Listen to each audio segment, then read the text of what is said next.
ಹಾರ್ಮುಜ್ ಜಲಸಂಧಿಯಲ್ಲಿ ಹಡಗುಗಳಿಗೆ ನಿರ್ಬಂಧ ವಿಚಾರಕ್ಕೆ ಸಂಬಂಧಪಟ್ಟಂತೆ ಇದೀಗ ನ್ಯಾಟೋ ಪಡೆಗೆ ಖಡಕ್ ಎಚ್ಚರಿಕೆಯನ್ನ ಕೊಟ್ಟಿರುವಂತದ್ದು ಅಮೆರಿಕ ಅಧ್ಯಕ್ಷ ಟ್ರಂಪ್ ಅವರು.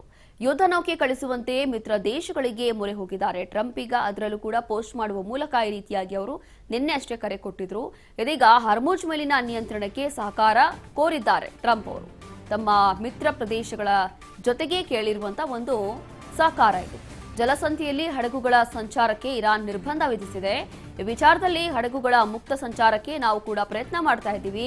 ಆದರೆ ನ್ಯಾಟೋ ಪಡೆಯ ದೇಶಗಳಿಂದ ಸೂಕ್ತ ನೆರವು ಸಿಗ್ತಾ ಇಲ್ಲ ಅಂತ ಹೇಳ್ತಾ ಇದ್ದಾರೆ. ಪರಿಸ್ಥಿತಿ ಹೀಗೇನಾದ್ರೂ ಮುಂದುವರಿಸಿದ್ರೆ ಭವಿಷ್ಯದಲ್ಲಿ ಸಾಕಷ್ಟು ಸಮಸ್ಯೆ ಆಗುತ್ತೆ. ಹಾಗಾಗಿ ಎಲ್ಲರೂ ಕೂಡ ಸಪೋರ್ಟ್ ಮಾಡಬೇಕು ಅಂತ ಹೇಳಿ ತಮ್ಮ ಮಿತ್ರ ದೇಶಗಳಿದೆಯಲ್ಲ ಆ ಒಂದು ಮಿತ್ರ ದೇಶಗಳ ಹತ್ರ ಮನವಿ ಮಾಡಿಕೊಂಡಿರುವಂತದ್ದು ಡೊನಾಲ್ಡ್ ಟ್ರಂಪ್ ಅವರು. ಹಾರ್ಮುಜ್ ಮೇಲಿನ ನಿಯಂತ್ರಣವನ್ನ ತಪ್ಪಿಸಬೇಕು. ನಮ್ಮ ಹಡಗುಗಳು ಕೂಡ ಹಾರ್ಮುಜ್ ಜಲಸಂಧಿಯಿಂದ ಸುಗಮವಾಗಿ ಸಾಗಿ ಬರಬೇಕು. ಇದಕ್ಕೆ ನೀವು ಕೂಡ ಸಹಕಾರ ಕೊಡಿ ಅಂತ ಹೇಳಿ ಮಿತ್ರ ದೇಶಗಳಿಗೆ ಮೊರೆ ಹೋಗಿದ್ದಾರೆ ಡೊನಾಲ್ಡ್ ಟ್ರಂಪ್.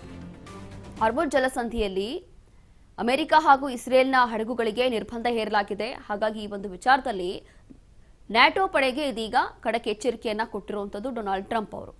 ಯುದ್ಧ ನೌಕೆಗಳನ್ನ ಕಳಿಸಿ ನೀವು ಅಂತ ಹೇಳಿ ಆದಷ್ಟು ಬೇಗ ಯುದ್ಧ ನೌಕೆಗಳನ್ನ ಕಳಿಸಬೇಕು ಅಂತ ಹೇಳಿ ಮಿತ್ರ ದೇಶಗಳಿಗೆ ಮನವಿ ಮಾಡಿಕೊಂಡಿದ್ದಾರೆ. ನಿನ್ನೆಯೂ ಕೂಡ ಈ ಕುರಿತು ಒಂದು ಪೋಸ್ಟ್ ಕೂಡ ಮಾಡಿದ್ರು.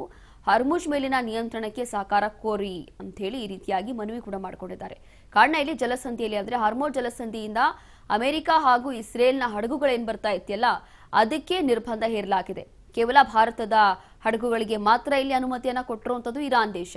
ಹಾಗಾಗಿ ಹಡಗುಗಳ ಮುಕ್ತ ಸಂಚಾರಕ್ಕೆ ನಾವು ಪ್ರಯತ್ನ ಪಡ್ತಾ ಇದ್ದೀವಿ. ಆದರೆ ನ್ಯಾಟೋ ಪಡೆ ಕೂಡ ಸಹಕಾರ ಕೊಡಬೇಕು. ನ್ಯಾಟೋ ಪಡೆಯ ದೇಶಗಳಿಂದ ನಮಗೆ ಸೂಕ್ತ ನೆರವು ಅಥವಾ ಸೂಕ್ತ ಸಹಕಾರ ಸಿಗ್ತಾ ಇಲ್ಲ. ಪರಿಸ್ಥಿತಿ ಹೀಗೆ ಮುಂದುವರೆದ್ರೆ ಭವಿಷ್ಯದಲ್ಲಿ ಸಾಕಷ್ಟು ಸಮಸ್ಯೆ ಆಗುತ್ತೆ ಅಂತ ಇದೀಗ ಡೊನಾಲ್ಡ್ ಟ್ರಂಪ್ ಅವರು ಹೇಳಿರುವಂಥದ್ದು, ಅದು ಕೂಡ ಒಂದು ಪೋಸ್ಟ್ ಮೂಲಕ.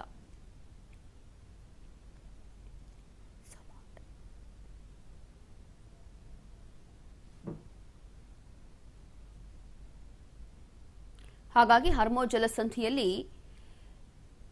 ಜಲಸಂಧಿಯಿಂದ ಇಸ್ರೇಲ್ ಹಾಗೂ ಅಮೆರಿಕ ಹಡಗುಗಳಿಗೆ ನಿರ್ಬಂಧ ಹೇರಲಾಗಿದೆ. ಈ ಒಂದು ವಿಚಾರದಲ್ಲಿ ಇದೀಗ ಡೊನಾಲ್ಡ್ ಟ್ರಂಪ್ ಅವರು ಕೊಟ್ಟಿರುವಂತಹ ಒಂದು ಎಚ್ಚರಿಕೆ ಇದು.